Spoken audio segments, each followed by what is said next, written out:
Muy bien, buenos días. Muchas gracias por la invitación a la Fundación. La idea de participar desde las organizaciones sociales en estos eventos nos hace trabajar un poco más el tema, que decididamente no es los temas que más diariamente nosotros en nuestros ámbitos tenemos, pero de todas maneras vamos a presentar nuestra posición al respecto. El movimiento de usuario, como es una de las organizaciones sociales que se dedica al seguimiento de los temas de la salud en el país, tenemos para poder pasar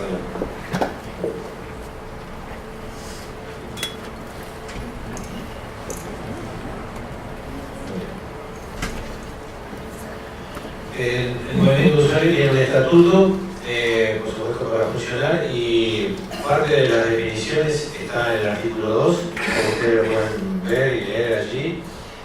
Lo nuestro es lo que tiene que ver con lo más amplio de todo el espectro de la ciudadanía uruguaya. En este caso, las organizaciones de usuarios amparan desde el último, el más de los uruguayos con menos posibilidades, al presidente de la República. Por lo tanto, nuestra organización pretende amparar los derechos y las obligaciones de todos y cada uno de ellos.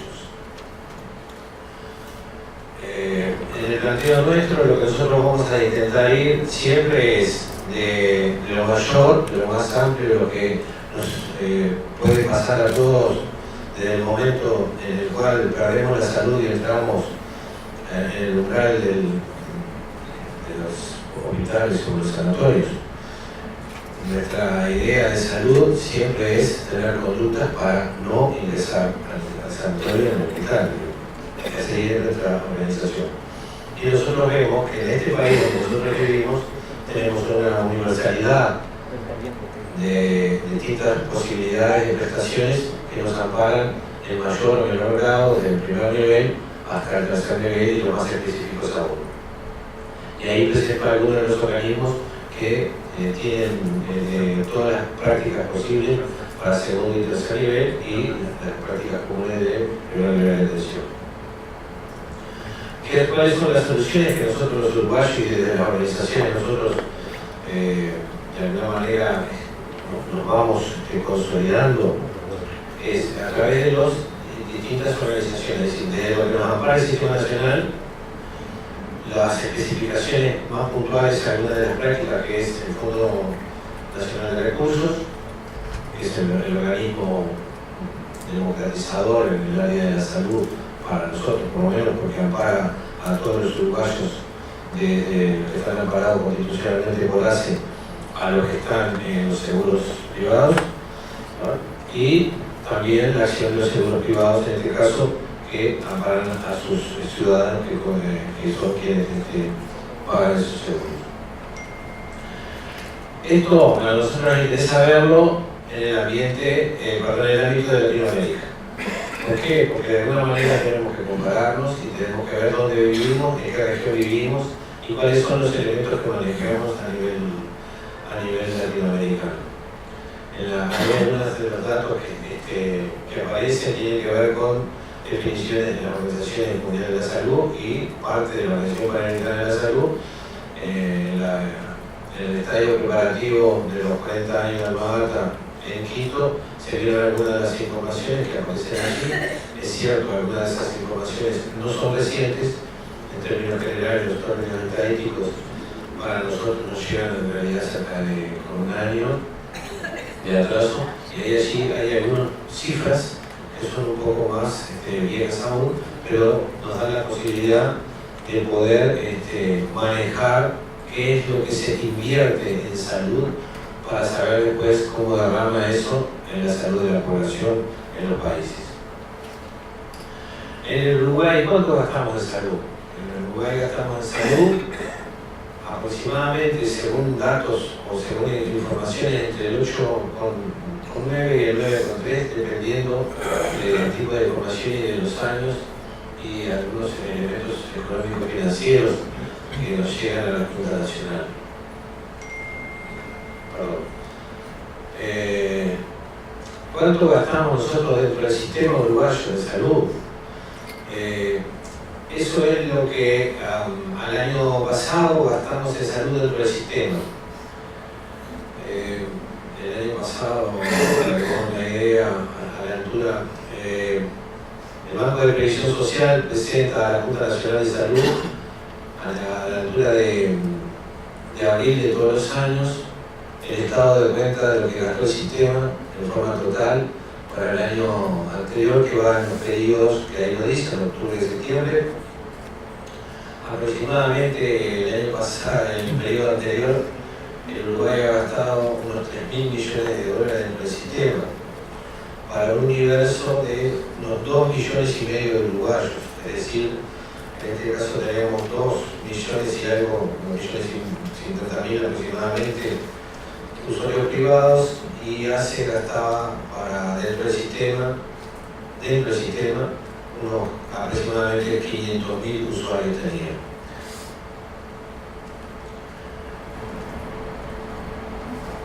¿Qué ha hecho el Uruguay en esta área desde hace un tiempo bastante importante? Bueno, creó políticamente desde el Estado el Fondo Nacional de Recursos, y en el año 80 había trabajado para eso, y de ahí en más ha ido avanzando en uno de los organismos que, desde el punto de vista político, ha amparado más democráticamente a toda la sociedad uruguaya, y que de alguna manera es que donde nosotros vemos reflejadas las posibilidades mayores para la cobertura de todo tipo de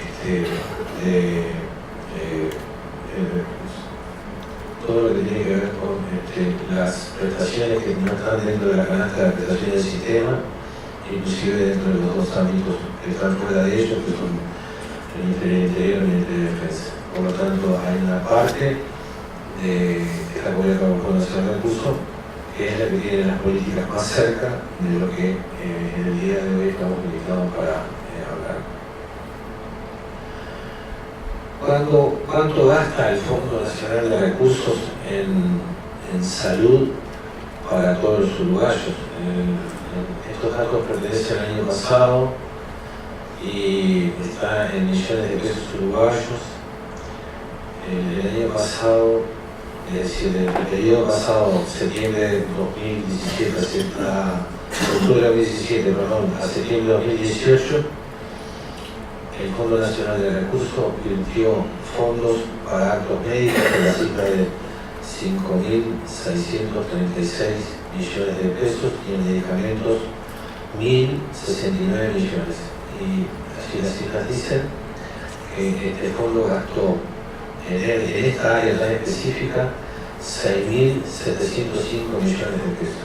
El 4.5% de lo que se gasta en el área de salud lo gastó el Fondo Nacional de Recursos. Estos son datos del área de Economía de Salud del Ministerio de Salud Pública.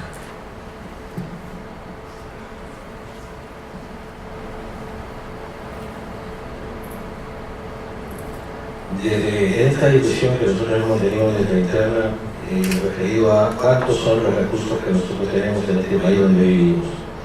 Si los recursos que nosotros disponemos o que vamos a disponer para nuestros actos de salud tiene que ver con qué priorizar. Si las tecnologías, los medicamentos, si en realidad nosotros qué le vamos a pedir o qué pedimos como trascendente o importante para las instituciones y para los directores de los servicios. Lo primero que pedimos es que sea claro y transparente las definiciones. ¿Por qué? Porque para que todos y cada uno tengamos los elementos para cuando nosotros necesitamos esos recursos, para que nos lleguen de forma igual a todos los uruguayos, los que viven bajo la Cruz del Papa en Montevideo, a el último ciudadano que vive en Artigas, en Medio, en Fray Bentos, o en rocha, es decir, que nos llegue a todos de la misma manera exactamente y todos sepamos el qué y el por qué. Ahí está. Nosotros sabemos también en esta discusión que las inversiones en este país son finitas, vivimos donde vivimos y sabemos lo que poseemos, y lo que tenemos y lo que disponemos y políticamente lo que decidimos hacia dónde llevar esta área, ¿no? Entonces también nos importa discutir en su momento qué priorizar y con qué fines. Todo esto dentro de lo que es el país, Uruguay, con sus posibilidades. Y también acá entran algunas posibilidades de discutir algunas contradicciones importantes, ¿no? Tiene que ver con, si bien nosotros invertimos prácticamente como un país del primer mundo en el área de salud, también debemos decir alguna otra cosa. Las definiciones internacionales establecen que para que un país tenga estabilizado su sistema, hay una buena parte de su producto, y dentro del producto, lo que invierte en salud debe ser definido hacia el primer nivel de atención. Las organizaciones internacionales hablan de llegar o de acercarnos al 30% de la inversión del producto para que este país tenga un primer nivel de atención que, según los estudios llevados adelante por los organismos internacionales, son los mecanismos de prevención al futuro para el bien de salud en un área bastante más compleja de la que hoy aún Uruguay está discutiendo con muchos países latinoamericanos. De parte personal mía y de parte del movimiento de usuarios, a la organización, al señor doctor Miguel, que se ha preocupado para que nosotros estemos presentes hoy, le agradecimiento. Muchas gracias. Muchas gracias, señor Benastocena, por el apoyo que nos ha dado, la presencia y la información. Bueno, es el turno de la doctora Mariana Benegio. Adelante, doctora. Por la invitación, en nombre de la Institución Nacional de Derechos Humanos y Defensoría del Pueblo, del Consejo Directivo, felicitamos la iniciativa que se lleva adelante en el día de hoy.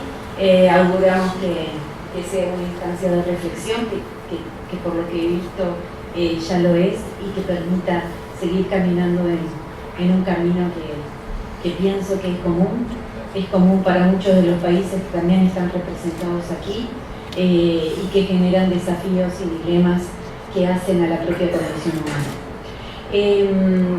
Voy a referirme a cuál es el rol de la Institución Nacional de Derechos Humanos en esta temática. Voy a empezar por aspectos quizás sean un poquito más generales, pero para situar bien dónde nos encontramos en relación a el derecho humano a la salud y el universo de los derechos humanos y cómo se presenta la Institución Nacional en lo que es la teoría del Estado, que como ustedes saben, esta institución, por su propia naturaleza y por su creación, que para el Uruguay es muy reciente en el tiempo,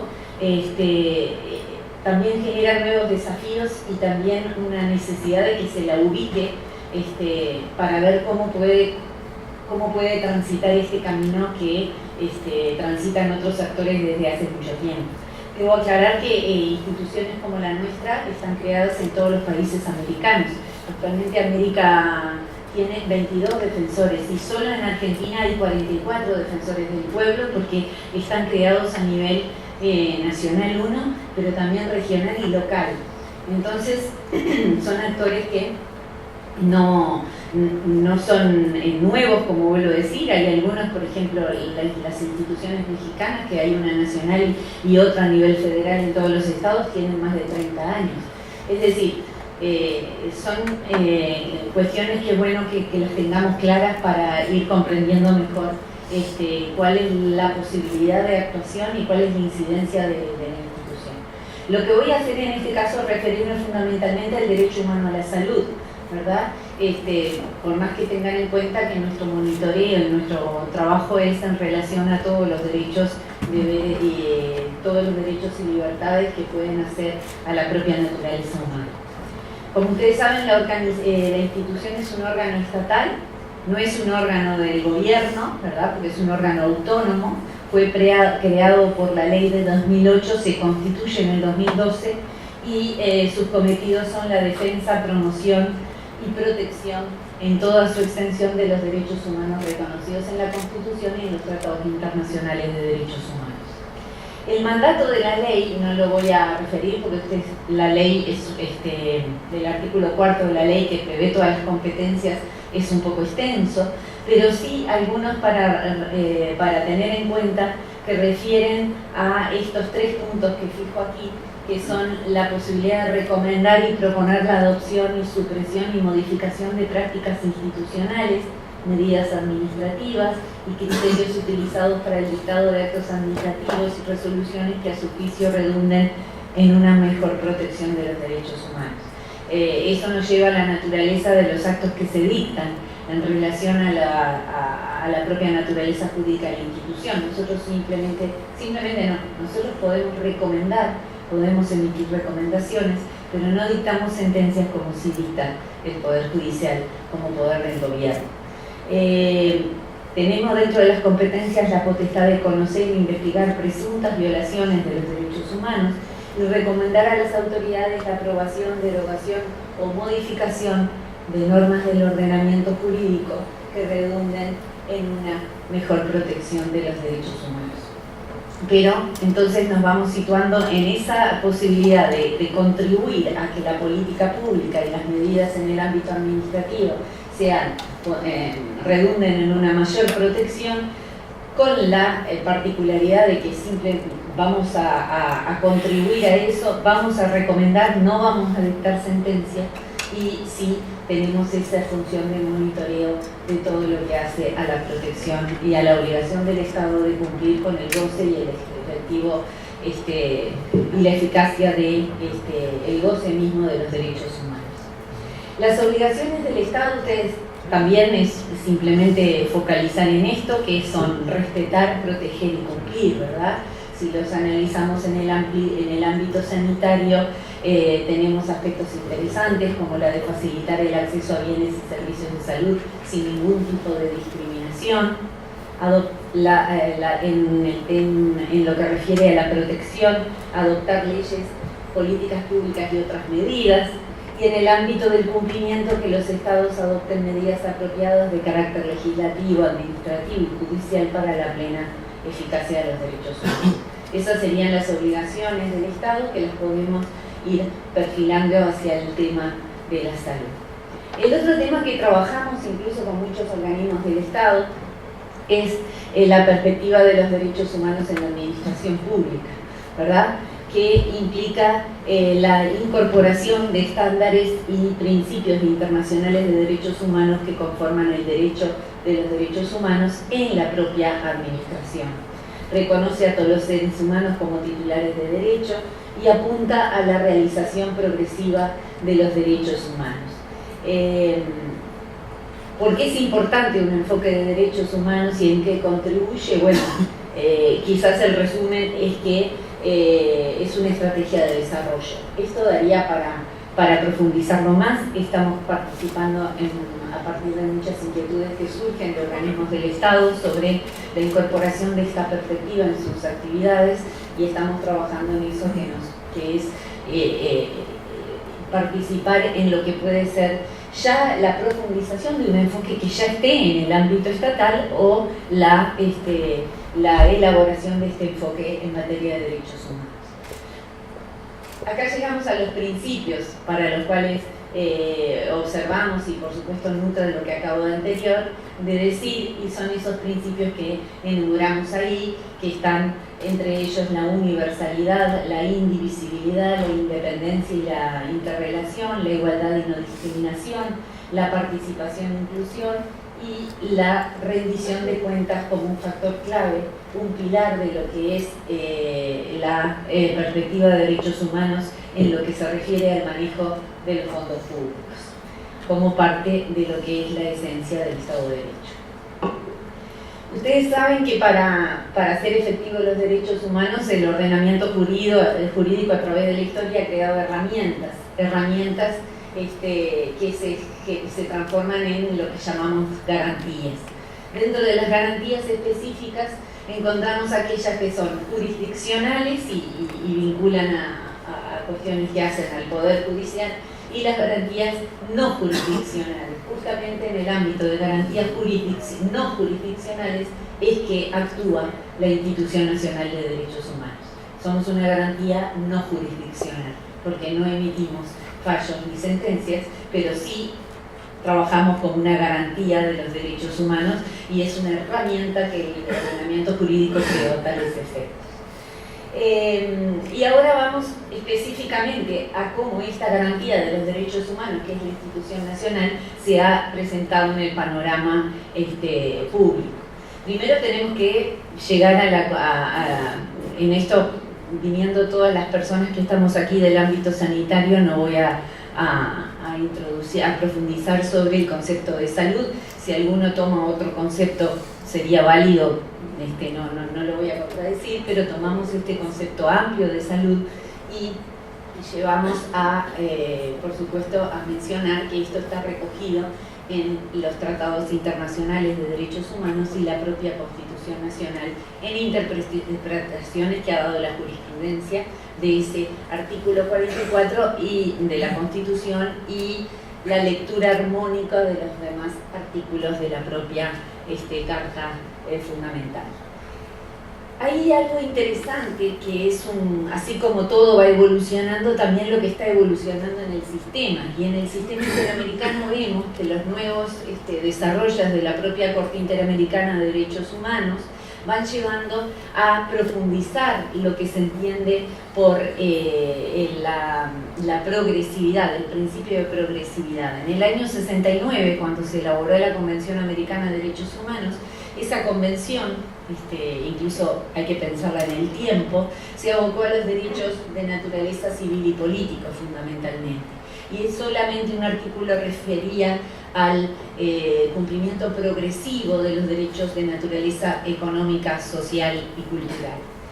Con el tiempo se han generado muchísimas interpretaciones y se está caminando en el sentido de lo que es el principio que antes mencioné de la indivisibilidad y la interdependencia de todos los derechos.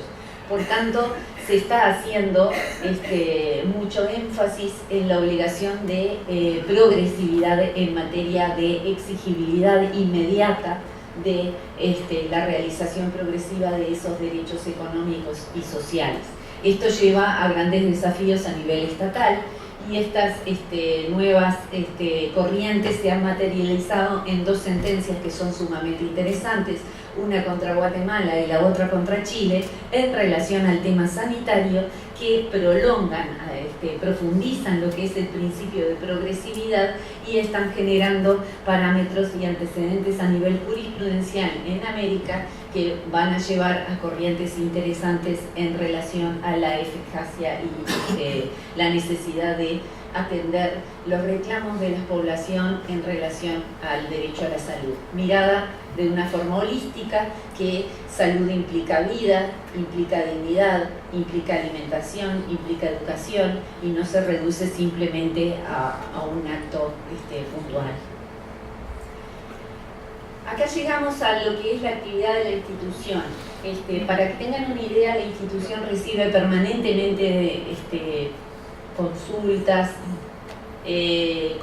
que se transforman en denuncias, monitorea centros, organismos públicos de distinta naturaleza en el que surgen temáticas muy variadas, ¿verdad? Y si vamos a lo que refiere a la salud, en este esquema que ustedes van a ver ahí, van a encontrar que el 5,4% de las temáticas de las resoluciones que han sido dictadas a lo largo de los años refiere al derecho humano a la salud, el 5,4%. De todas formas, cuando ven el 10% en integridad física o el 8,7% en igualdad y no discriminación, tienen que tener en cuenta que a veces está también cruzado con el tema de la salud. Puede ser un problema de discriminación de un menor por temas de sanitarios o por temas de discapacidad, y ahí se nos cruza con lo que es el derecho humano a la salud.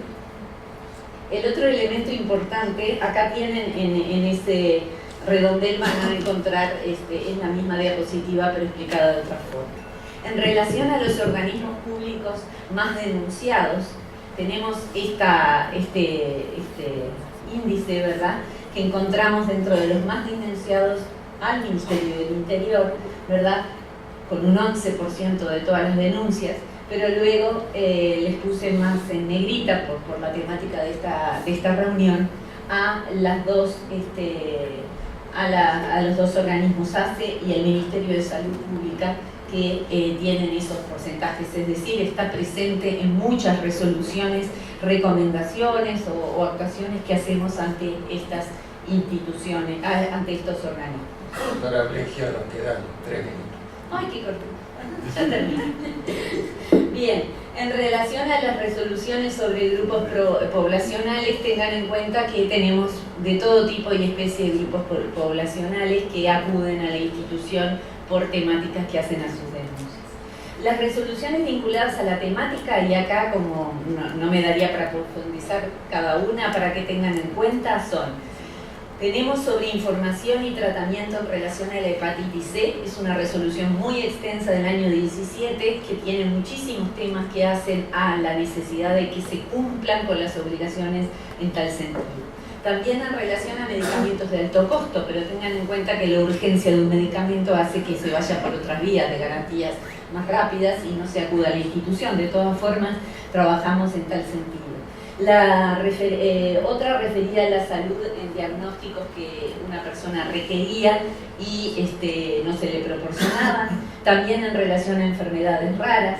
También otra referida a la reproducción humana de las personas migrantes. Este es un gran tema que va a impactar en materia sanitaria, claramente, lo empezamos a ver por el cúmulo de las personas migrantes que están empezando a exigir también del Estado prestaciones en materia sanitaria.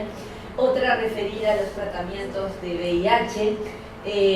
Una de las últimas es en relación al consentimiento informado y la vacuna HPV. Y otras muchas que refieren a las historias clínicas. ¿Cuáles son mis reflexiones y para terminar? El medicamento desde nuestro punto de vista, y ahí son opiniones más a título personal, el medicamento es un bien social, y entendemos entonces que esta perspectiva es un elemento clave para asegurar los derechos, deberes, derechos de las personas y las obligaciones del Estado. En la sesión de ayer circuló el tema de la ética. Nosotros entendemos a la salud como un imperativo ético.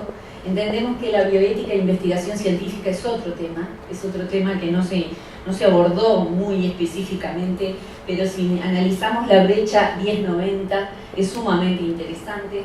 Apenas el 10% de los recursos mundiales destinados a salud se dedica a enfermedades responsables del 90% de la carga mundial de morbilidad. Esta situación se conoce como la brecha 10-90. Las enfermedades que se producen en las comunidades pobres que viven en países en desarrollo atraen particularmente poca investigación y desarrollo de nuevos productos. El mecanismo de mercado que cada vez más determina la investigación y el desarrollo deja de atender esas enfermedades, ya que éstas no prometen un buen retorno sobre las inversiones. Por el contrario, gran parte de la investigación y desarrollo se concentra en medicamentos que tratan condiciones crónicas continuas, como enfermedades del corazón, colesterol alto, que presentan mucho más potencial en términos de mercado. Estos son datos. El tema de investigación en seres humanos es un tema que está unido a todo esto y la investigación y los fondos que se manejan en tal sentido. Por otro lado, no podemos dejar de tener en cuenta la Declaración de Bioética y Derechos Humanos, algunos principios rectores de esta declaración, especialmente los últimos que se refieren a la responsabilidad social y salud, el aprovechamiento compartido de los beneficios y la protección de las generaciones futuras, temas que también fue recurrente en el día de ayer. El abordaje interdisciplinario con la perspectiva bioética entendemos que es un debe, si bien han sido por ley mandatadas todas las instituciones sanitarias de crear comisiones de bioética, en los hechos entendemos que no tienen realmente una acción que pueda ser relevante y creemos que sería un abordaje muy bueno en relación a múltiples problemas que se dan. Se mencionó en varias oportunidades por el representante de la OMS en la tarde de ayer, ¿verdad? Y por último señalar que el tema no se trata de actuar como reacción cada vez que se genere una demanda de medicamento, sino justamente instalar el tema en la agenda local, ¿verdad? Creo que eso ocurrió, el tema está instalado en la agenda local y creo que se debe caminar en tal sentido porque el dolor no tiene tiempo, la necesidad de atender un problema de salud, más allá de la concientización de la cual también se habló, y todos los dilemas éticos que subyacen, son temáticas que hacen a la propia condición humana. Nosotros no aceptamos que haya una excusa de imposibilidades cuando está en juego la vida o la integridad o la dignidad de las personas, ¿verdad? Así todo, quiero terminar con esta imagen que nos muestra las infinitas caras que pueden estar detrás de una temática tan compleja como esta que hoy estamos tratando. Muchísimas gracias.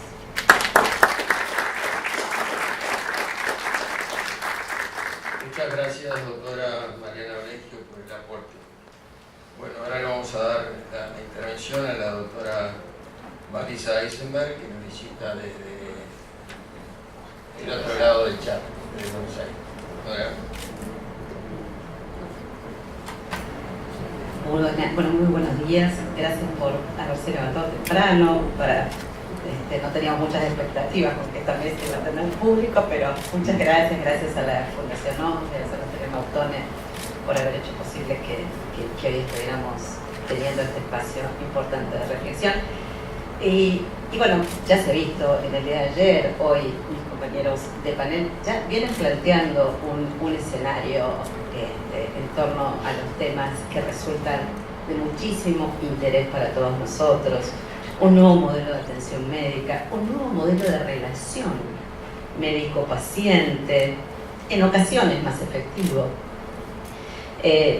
Por supuesto, gracias a los avances de la ciencia, con la indicación de tratamientos mucho más precisos, más personalizados. Un escenario con un incremento importante de enfermedades crónicas, con cambios demográficos en razón del envejecimiento que pone acento en toda la cuestión relativa a la cronificación de las enfermedades, mayor uso no siempre apropiado ni racional de tecnologías y medicamentos de alto precio, y en lo que respecta a mi país con una clara ausencia de la autoridad estatal reguladora de estos temas.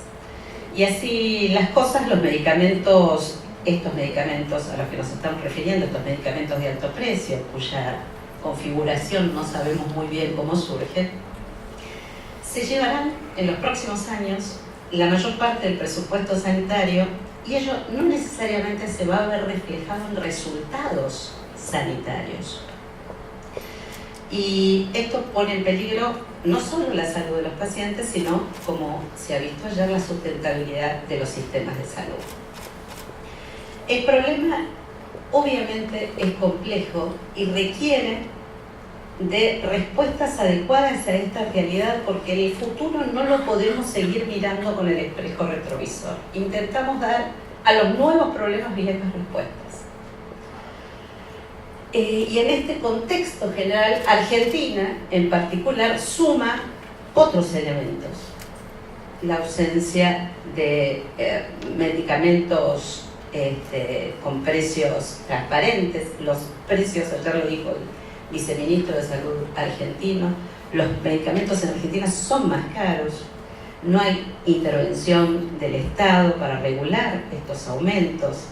Las grandes obras sociales como el PAMI, la obra social de los jubilados, hace compras obteniendo descuentos muy importantes en el precio y en la logística, y las otras entidades, los sistemas de salud prepago que tienen nichos más chicos del mercado, no pueden obtener estos mismos beneficios. Imaginen ustedes lo que ocurre con los pacientes frente al mostrador, cuál es el precio al público de ese medicamento. Y además ahora sumamos un fuerte incremento inflacionario, un dólar incontrolable, con lo cual, pero permítanme decirles que si todo terminaría ahí, yo diría que este es un final feliz, pero no termina aquí. Ustedes conocen el alto nivel de fragmentación del sistema sanitario argentino, que genera un solapamiento de los flujos de financiamiento, ineficiencias cruzadas, que sumado a la inconsistencia actuarial, termina teniendo un listado de prestaciones y casi infinito. En nuestro caso, la Superintendencia de Servicios de Salud es la entidad que establece cuál debe ser la cobertura vertical, el famoso menú prestacional que obliga a todos los subsistemas a prestar determinados servicios y a una serie de patologías además subsidiadas que por razones obvias el tiempo de evaluación que implica incorporar esta tecnología hace que el dictado de esa norma quede obsoleta el mismo día en que sale publicada en el boletín oficial. Pero no solamente tenemos que referirnos a los problemas graves del Ejecutivo, también vamos a referirnos a los problemas graves del Legislativo. En mi país, el Poder Legislativo tiene una compulsión por el dictado de normas en salud. Elijan ustedes la patología que deseen y vayan a ver a un legislador en la Argentina. Van a tener una ley. Pero el problema es cuál será la efectividad de ese derecho que se consagró. ¿Cómo obtenemos la verdadera efectividad del derecho? Pero además, esa norma que dictó ese legislador nacional, ¿se aplica en todo el territorio argentino? No, porque el federalismo sanitario en mi país hace que las jurisdicciones locales, que cada una de las 24 jurisdicciones dicte su propia norma en materia sanitaria, que puede adherir o no a la norma nacional. Con obras sociales provinciales que también dictan sus propias normativas. Y esto hace que coexistan infinidad de microsistemas inorgánicos no integrados. Y por detrás, un Estado nacional, rector, esa es la, si ustedes leen las funciones, un Estado nacional rector, que tendría, iba a decir ministerio, ustedes saben que ya no tenemos más Ministerio de Salud en la Argentina, degradado la categoría de Secretaría de Gobierno. Y esto obviamente, este escenario que nosotros planteamos repercute en los resultados sanitarios dispares y en un altísimo grado de inequidad. Las cifras demuestran que las expectativas de vida son diferentes en el norte, en el centro y en el sur de nuestro país. Por lo tanto, no podemos decir que los derechos son iguales. Y frente a esto mi pregunta es, ¿quién está conforme? ¿No? Debería haber alguien conforme. Bueno, nadie está conforme. Los pacientes no están conformes porque no tienen acceso a los servicios de salud. Y si los tienen con el costo del quiebre de su economía familiar. Los financiadores claramente dicen, nosotros es imposible que podamos cubrir todo esto. El Estado no termina de definir su rol en relación a la fijación de precios, en relación a este conjunto, este camino de compras consolidadas, estas estrategias sobre patentes que no existen. Y la industria, obviamente, frente a este escenario, disputa la porción del mercado. Y lamento decirles que el porvenir no es muy alentador. Tenemos en nuestro país en este momento y en organismos internacionales denuncias por abuso de posición dominante, acusaciones, fuertes acusaciones sobre prácticas predatorias, denuncias por efectos adversos de medicamentos, demandas contra directivos de empresas farmacéuticas. Y en el medio del paciente, esta mesa se refiere a eso. Y en el medio del paciente, necesitamos frente a esto construir respuestas para dar contención a las necesidades de salud de la población. Construir ciudadanía sanitaria. En mi país esto no existe. Para poder evitar el efecto secundario de esto que Roberto Yunes, Rodrigo, Santiago ayer mencionaban, Martín, esta cuestión vinculada al efecto adverso, si me permiten los médicos, de la judicialización sanitaria. Esta judicialización sanitaria que nace bien, porque nace para visibilizar aquello que las políticas públicas no querían ver, pero que tiene efectos hoy secundarios, porque obliga a los pacientes de mi país a acudir a la justicia por la falta de definición de políticas públicas. Por eso, el problema hoy se plantea porque la práctica judicializadora ya dejó de ser la excepción para convertirse en la regla. Si esto está pasando, algo estamos haciendo mal. Alguna corrección debemos hacer a este camino. Como les mencionaba, en mi país la definición de la inclusión de determinado medicamento, de determinado fármaco, que corresponde a la autoridad pública, y la decisión, cuando no la toma la autoridad pública, alguien la tiene que tomar. Por eso nos enfrentamos a los amparos por la cobertura de aquello que está incluido en el menú prestacional incluso, pero también a otro tipo de amparos. Ayer alguien hizo la pregunta, nos enfrentamos a otro tipo de amparos por todo tipo de prestaciones, no solo médicas, reformas edilicias, colocación de ascensores, hay también para lo que quieran. Y con muchas variables que no pueden ser definidas de antemano. La justicia dice, bueno, todo lo paga el prestador. En otros casos, en la misma situación, 50 y 50. Ayer mencionaba en el caso de Nursinacén, en este caso la justicia dijo 30% al paciente en primera instancia y 70% al Estado, que fue llamado, y después en segunda instancia el paciente dice, no, yo 30 no lo puedo cubrir, la prepaga dijo, perdón, 30 no lo puedo cubrir. Entonces el fallo de segunda instancia cambia, modifica el fallo anterior y da 10 a la prepaga y 90 al Estado. Pero esto revela otra cuestión que me interesa mucho que dejarlo como concepto. La lógica adversarial, el uno a uno, esta cuestión de la visión de la judicialización como perspectiva de amenaza de un derecho individual. Esto fue el principio, pero hoy, que se ha transformado en un grave problema para nuestros países y que atenta contra los presupuestos en materia sanitaria, debemos observar que omitimos la visión sistémica de este problema de la protección de la salud como un bien social. Y desde esta perspectiva, y bajo la lupa de la salud, como decía Mariana, como un derecho humano, las reglas del comercio y de la propiedad intelectual también podrían ser cuestionadas judicialmente, y no lo vemos. La iniciativa de Salud Derecho, que lidera Roberto Yunes, ha hecho foco en estos temas y en sus complejidades sin limitar los derechos individuales. Pero en perspectiva, que esto es lo que a veces nos falta, en perspectiva.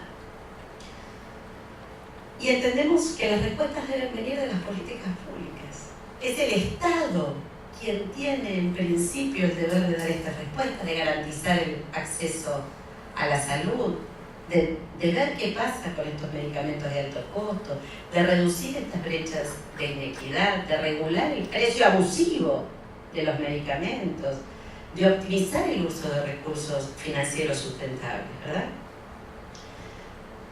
Y no voy a dejar de mencionar, y ayer se habló de esto, qué pasa con la evaluación de tecnologías sanitarias.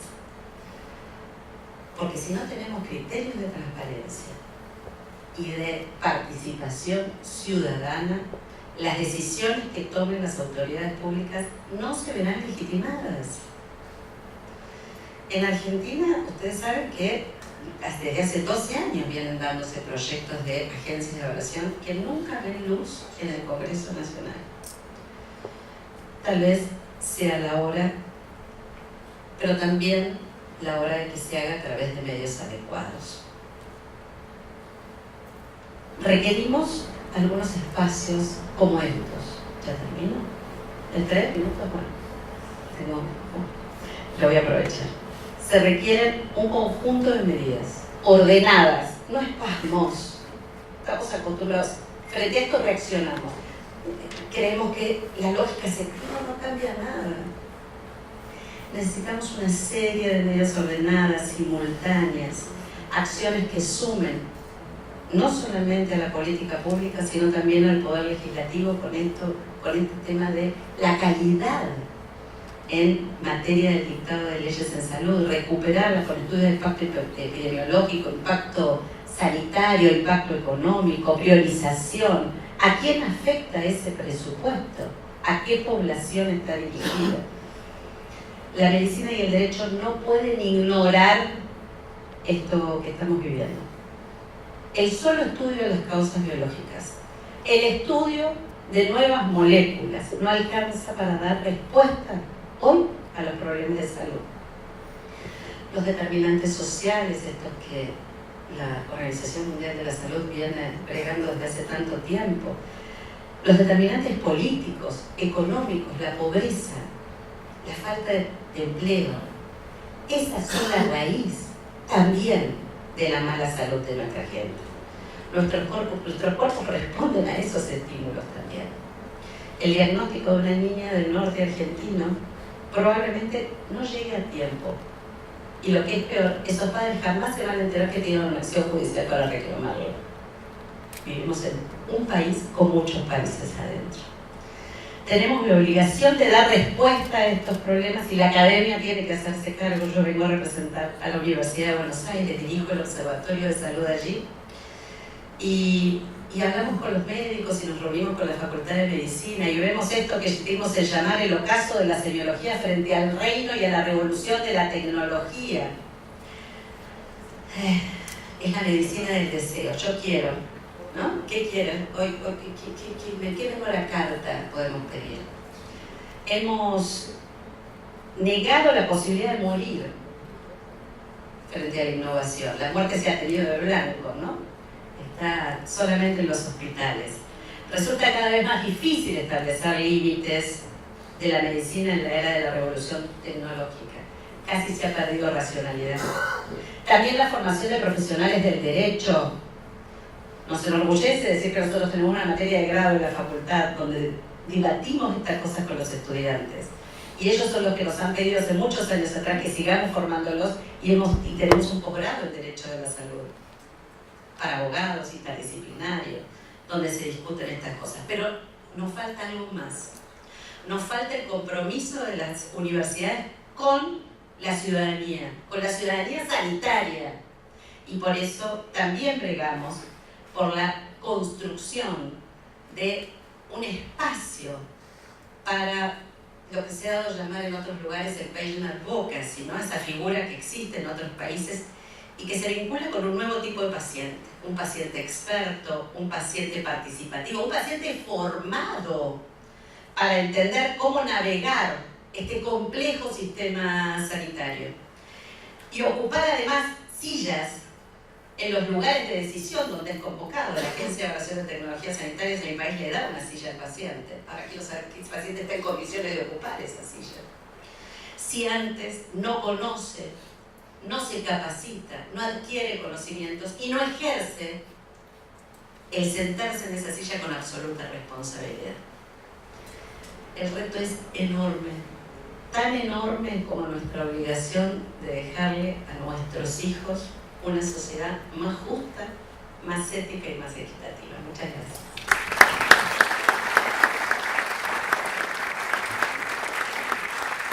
Muchas gracias, doctora Eisenberg. Y vamos a darle paso a una faceta que también creemos importante dentro de todo este espectro que hemos planteado en nuestra mesa, al comunicador Iván Kirichenko. Bueno, buenos días para todos. Hace un tiempo, en una reunión entre juristas en la Facultad de Derecho, donde se estaban debatiendo estos temas con argumentos obviamente jurídicos, por lo que tengo entendido eran juristas prestigiosos, juristas de experiencia, de peso. El debate era bastante acalorado, intenso. En un momento, uno de ellos esgrimió argumentos económicos. Los recursos son finitos, el Estado no puede pagar, no puede hacer frente al costo de los medicamentos y de los tratamientos de alto costo. Uno de sus colegas, que tenía ganas, le respondió: bueno, suspendan ya el proyecto ante la arena y vamos a tener varios años para pagar todos esos costos. Y listo. Esta escena para mí grafica perfectamente, de una forma muy sencilla, muy clara y muy potente, las cosas, los elementos que están en juego en términos de comunicación en torno a este asunto.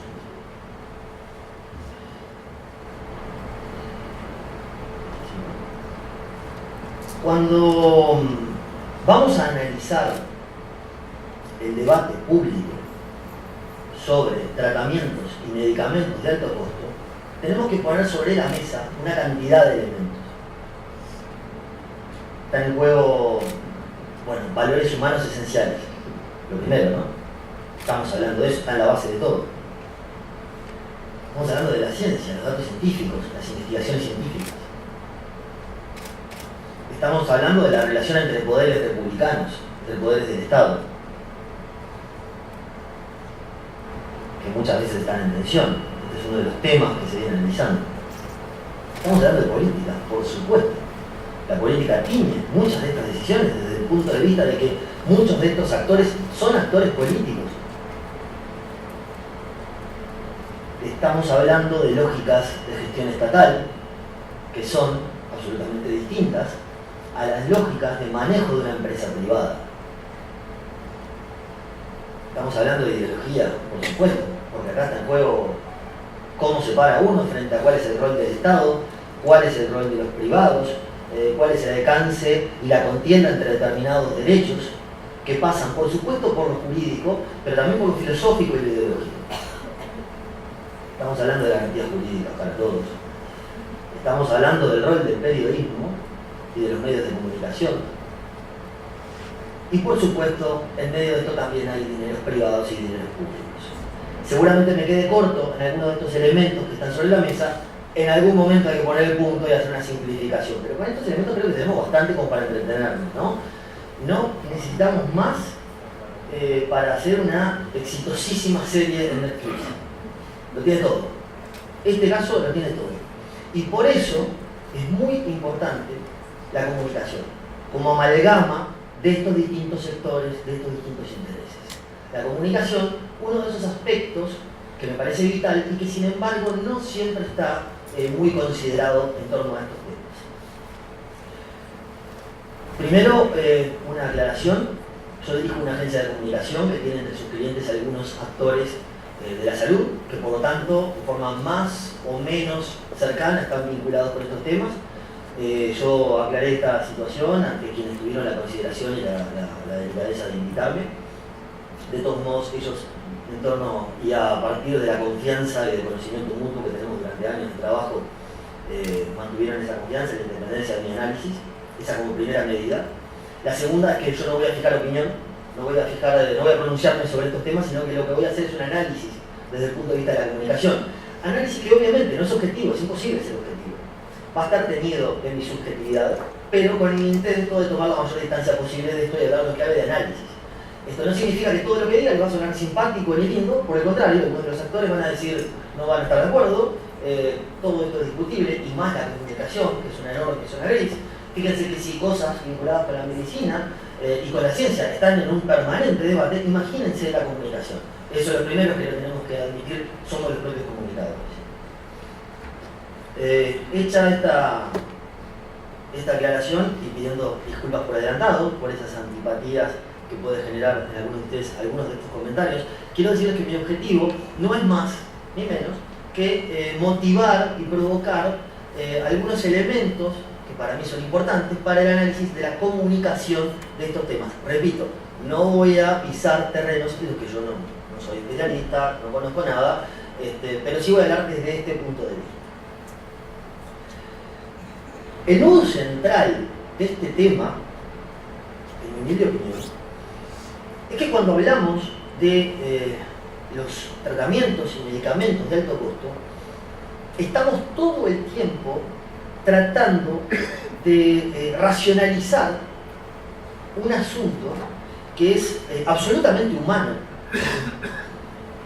Y al mismo tiempo estamos tratando de humanizar por completo un asunto que inevitablemente implica aspectos objetivos, porque son materiales, porque son racionales.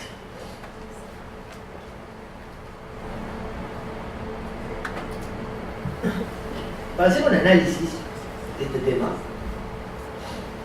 se me ocurrió una clasificación que es arbitraria, a mí me resulta útil como para organizar ideas, puede haber otras, por supuesto, y todo es discutible. Pero me pareció una buena aproximación dividir a los actores entre aquellos que tienen alto perfil público y aquellos que tienen bajo perfil. Y voy a empezar por los que tienen bajo perfil, para concentrarme después en aquellos que tienen alto perfil, que son aquellos en los que encuentro más elementos de análisis tal vez más interesantes, donde poner un poco más de énfasis. Entre los de bajo perfil están los prestadores. Los prestadores, salvo algunas pocas excepciones como este gran aporte que hace Sanatorio Mautone al debate público, tienen limitaciones incluso hasta por temas regulatorios en cuanto a la difusión pública de la comunicación y al tratamiento de debate sobre estos temas. Su perfil es claramente muy bajo, lo que sí tienen cada uno a su medida, porque acá también cometemos el pecado de la generalización y bueno, hay que ir diferenciando, pero tienen sus ventanillas abiertas, digamos, a la información a los usuarios. Pero en términos de comunicación masiva, esa capacidad de comunicación está bastante acotada. Los médicos también tienen un perfil bajo en torno a este tema, según mi consideración, según lo que he visto.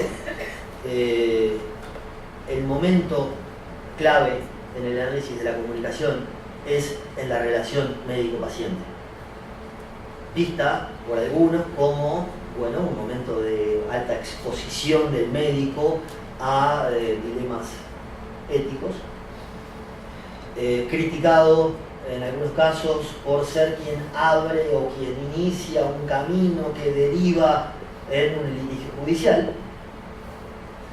Pero cuando se lo critica también por eso, si damos vuelta a la pregunta es, bueno, ¿y qué pasaría si, como ayer se planteó acá, si el médico comienza a privilegiar otros intereses y deja de lado su obligación natural de darle al paciente toda la información que tenga disponible? Se iniciaría un camino de oscuridad y de opacidad en la información, puede ser más riesgoso que aquella información que abre caminos que terminan siendo incontrolables. La industria tiene perfil bajo también, parece razonable y producto de una estrategia. Ellos arrancan en términos de comunicación con unos goles en contra, para hablar en términos futbolísticos, por ser una empresa privada. En términos de comunicación pública, las empresas privadas, los actores privados, por su propia definición, arrancan un poco en desventaja en cuanto a la credibilidad pública, tienen un desafío mayor que aquellos actores estatales, institucionales. Y también, por sus propias lógicas, no transparentan aquellos datos, aquella información en la cual sustentan su argumentación de que en realidad estamos hablando de tratamientos y medicamentos de alto costo. Eso también, por supuesto, es una debilidad en términos de comunicación. Después están los usuarios. Entiendo que los usuarios tienen aún una institucionalidad que no está madura, que están en un aprendizaje. Es un fenómeno relativamente nuevo la participación pública de los usuarios. Creo que tienen una altísima fragmentación en Uruguay, que eso les juega en contra en cuanto a poder tener una voz más potente, más coherente, más calificada en el debate público de estos temas, y de hecho están siendo representados en los hechos por los juristas, por los abogados. La voz de los usuarios hoy, en términos de públicos, y según mi interpretación, es mucho más fuerte a través de los abogados que a través de ellos mismos. Bueno, nos dejó la silla vacía el doctor Sereta, que es justamente una de esas voces más activas y de más alto perfil público vinculados sobre estos temas. Ahora sí podemos pasar a los actores de alto perfil, entre ellos el regulador, por supuesto. El regulador, cuando hablamos de regulador, yo por lo menos me estoy refiriendo a los distintos actores estatales, básicamente el Ministerio de Salud Pública, Fondo Nacional de Recursos, que son protagonistas, sí, pero con una actitud que en términos de comunicación generalmente es reactiva. Están como a la defensiva, responden a los temas a medida que se van planteando en la agenda. El regulador debe explicar que sus recursos son finitos, que no puede hacer frente a todo, y se enfrenta ante ello, ante grandes problemas. El regulador está absolutamente embretado. Primero que el Estado es visto como un todo. No, es imposible que a los ojos de la opinión pública, repito, yo no estoy diciendo que el Estado siempre un todo, no, estoy interpretando cómo se reciben esos mensajes ante la opinión pública. Es visto como un todo. Entonces, cuando vos salís a decir que tus recursos son finitos, que tenés dificultades para hacer frente a determinados costos, no pasaron muchas horas o no faltan muchas horas para la siguiente información pública sobre un cuestionamiento por impericia o ilicitud en el manejo de dineros públicos, un gasto cuestionable, discutible. Y eso te afecta. Es imposible estar blindado ante eso, porque el Estado, repito, es percibido como un todo. Y eso es un problema en términos de comunicación para el regulador. Es un desafío, nada menor.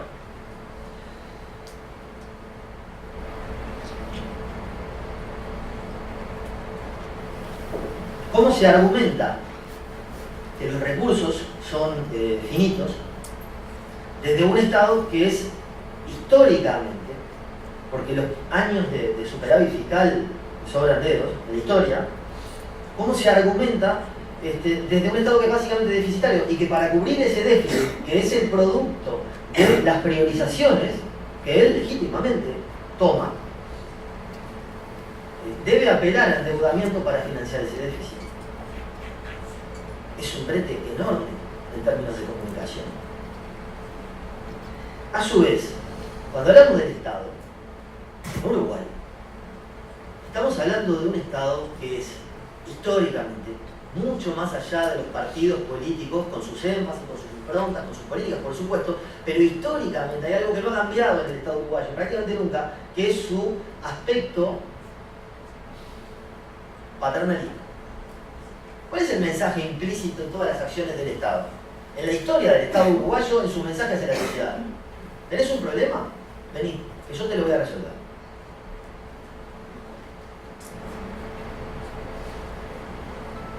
Si yo soy un gran empleador, si soy un gran protagonista de la economía, ¿cómo explico que no puedo pagar un medicamento que, según tu asesoramiento y por lo tanto según tu convicción, va a extender tu sobrevida, va a mejorar tu calidad de vida o te va a curar? Es un brete enorme por la autoridad, por la credibilidad del mensaje que el Estado puede emitir ante esas situaciones en las que evidentemente queda hackeado. ¿Qué hizo el regulador hasta ahora? ¿O qué hace a veces? A veces carga contra los abogados. Pero los abogados son vistos, dada esa debilidad, esa voz tenue que todavía tienen los usuarios, el abogado es visto, es percibido como un protector justamente de esos usuarios que tienen una voz muy débil. Entonces, el hilo más fino, o razonablemente es el hilo más fino en todo este tema. Otras veces procura enfocar el debate en el precio de los medicamentos. No estamos hablando de costo, estamos hablando de precio. Hablemos de precio. Esa línea de acción encierra dos problemas. El primero es que cuando yo hablo de los precios y trato de instalar en la sociedad este foco, estoy como trasladando hacia la sociedad un tema que la sociedad percibe como interno mío. Vos resolvés los temas. A mí no me preocupa mucho, no me importa mucho qué tenés que hacer vos para resolver el tema. ¿Por qué? Porque yo estoy seguro de que vos sos el que tiene la responsabilidad de resolver este tema. A su vez, si yo planteo la contienda entre precios, la sociedad no me va a hacer la lectura, no va a ponerse en los detalles finos de la negociación, sino que lo que va a hacer es una contienda de precios. ¿Y cuáles son los precios que están en contienda? El precio del medicamento, que yo tengo la obligación de pagar, y el precio de la vida. ¿Quién va a ganar en esa contienda?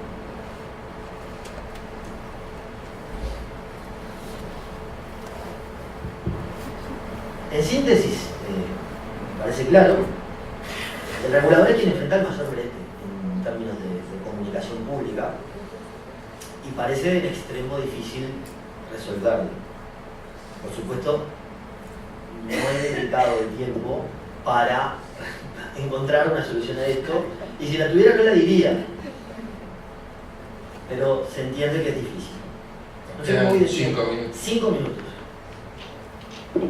Pensaba que iba a ser bastante más corto, lo mío. Así que disculpas. Bueno. Sobre los juristas, tienen un perfil muy alto, manejan sus criterios profesionales, no se les puede exigir mucho más o mucho menos que lo que hacen. En algunos casos se enfocan exclusivamente en su especialidad, en otros tratan de ver los temas con mayor amplitud. Sí tienen un rol activo en términos de comunicación, pero no me parece relevantes otros elementos de análisis vinculados con este actor. Y sí me interesa pasar a los periodistas.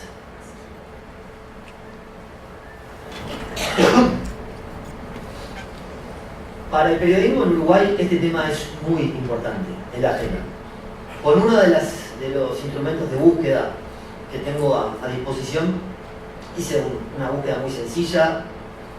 Bueno, del 1 de enero de este año al 15 de marzo, cuántos artículos, reportajes, entrevistas, productos periodísticos, digamos así, fueron publicados en Uruguay.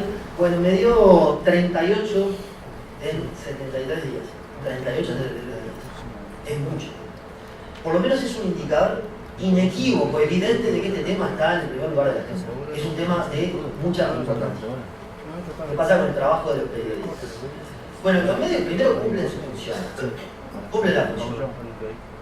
La función de los periodistas y de los medios, ¿cuál es la función del periodismo? Bueno, poder echar luz en temas de interés público. Ahí, por supuesto, se abre una zona muy discutible, muy gris, como es si el periodismo está trabajando bien, si está trabajando mal, a algunos les gusta, a otros no. Hay críticas, insultos, hay de todo. Pero el periodismo, en términos generales, está cumpliendo su tarea. Después, claro, por supuesto, a mí hay algunas cosas que me gustan, otras que no, como todo, no toda la vida, y mucho más en un trabajo, en un oficio profesión como el periodismo. Se les exige a los periodistas un conocimiento profundo de temas muy complejos. Luego parezca bien y es razonable. La realidad de los medios en Uruguay, el escenario así como está planteado, no es el más propicio para la especialización, la profundización de estos temas, porque los medios están con redacciones diezmadas, los periodistas tienen tareas de su tiempo muy repartido entre distintos temas. A veces en los medios, la mayoría de los medios escritos tienen una especialización más en los temas. En los medios audiovisuales existe, pero es un poco común que eso ocurra por temas de diseño, de redacciones, de cantidad de recursos, etc. Esto hay que tomarlo en cuenta, porque esto condiciona, por supuesto, también el trabajo. Se les cuestiona que cuenten las historias individuales, como en este caso. Este es uno de los temas que obtuvo más foco, ¿no? en el inicio de año, el caso de Julio. Entonces, claro, se dice, bueno, esto es sensacionalismo, me estás contando el caso de Julio, sensiblería. Bueno, no, es una técnica de narrativa. Ustedes, cuando leen un artículo, no lo van a hacer porque no tienen por qué hacerlo analíticamente, pero yo les puedo asegurar que les va a atrapar muchísimo más un artículo donde un caso, un fenómeno, es contado a través de una historia de carne y hueso, de un fenómeno particular, y desde ahí uno entiende un fenómeno general. Que aquellas exposiciones o aquellos artículos que te cuentan todo desde lo conceptual, lo general, etc. Estas cosas ayudan mucho más a entender el tema. No estoy haciendo la defensa de que este tipo de artículos tengan toda la información necesaria, ¿se entiende? Lo que sí estoy diciendo es que sencillamente es una técnica narrativa, no es sensacionalismo. Claro, después sí hay márgenes, a veces algunos periodistas se pasan. Y bueno, uno podría decir, esto me parece que ahí ya está, ya te pasaste la bueno, sí, es materia discutible, acá estamos hablando de generalidad. Lo que sí no se puede pretender es que los periodistas, el periodismo, resuelvan temas que uno no puede resolver. Ese es el gran pecado. Transferirle al periodismo una responsabilidad que el periodismo no tiene.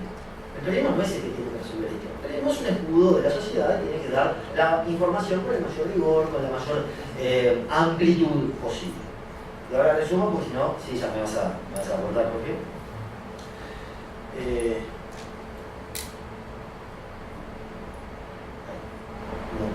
No, me fui para atrás.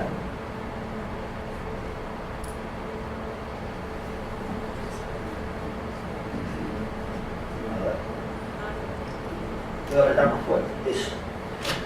Un resumen nada más. Estos no son conclusiones, sino algunas sugerencias generales. Este es un tema que llegó para quedarse, claramente. No se va a ir, no se va a terminar. Para estas cosas no hay fórmulas mágicas. Sí me parece importante y razonable partir de una base. Es que en Uruguay, si lo miramos en el contexto internacional, estamos bien. En la madurez de estos temas. Esto es una muestra clarísima de la madurez de este país en estos temas. Cómo junta a distintos actores a conversar francamente. Eso como primer punto. Mejorable, obviamente, pero es una situación elogiable. Para la comunicación siempre es vital ajustar expectativas. Nada va a salir bien si uno intenta lograr un objetivo que ya de pique es inalcanzable. Si uno no se pone, si no se fija expectativas o objetivos realistas, no le va a ir bien, nunca. Por lo tanto, quien aspire a imponerse sobre los demás actores va a estar partiendo de una expectativa absurda. Y por lo tanto va a padecer este escenario, que le va a resultar cada vez más adverso. ¿Qué es lo que seguro debería haber? Bueno, mayor transparencia en la información, mayor proactividad de los distintos actores en acercar la información y no quedarse esperando que vengan a buscar esa información, ser más explícitos, contar las cosas no solo para quienes entienden el mismo lenguaje de expertos que uno, sino para quien no lo entiende. Hacer ese esfuerzo saludable. Acercarse entre los distintos actores. La cercanía rompe mitos. Nos hace ver que todos somos de carne y hueso, con distintas posiciones, con distintos intereses, pero todos alcanzables y cercanos. Y fortalecer, por supuesto, el lugar de los usuarios, ¿sí? Y no pretender descalificar a otros actores, porque son fundamentales todos en esto. Cuando uno intenta descalificar a otros actores, se descalifica a sí mismo y descalifica el propio sistema, que pierde credibilidad. Nadie gana eso. Nadie puede ganar. Y no buscar culpables, porque en definitiva, como ya hemos visto, con nuestros sesgos, con nuestras opiniones, por supuesto, con nuestras posturas, por supuesto, todos tienen algo de razón y argumentos razonables en esta historia. Aquí llego y disculpa por el exceso de tiempo.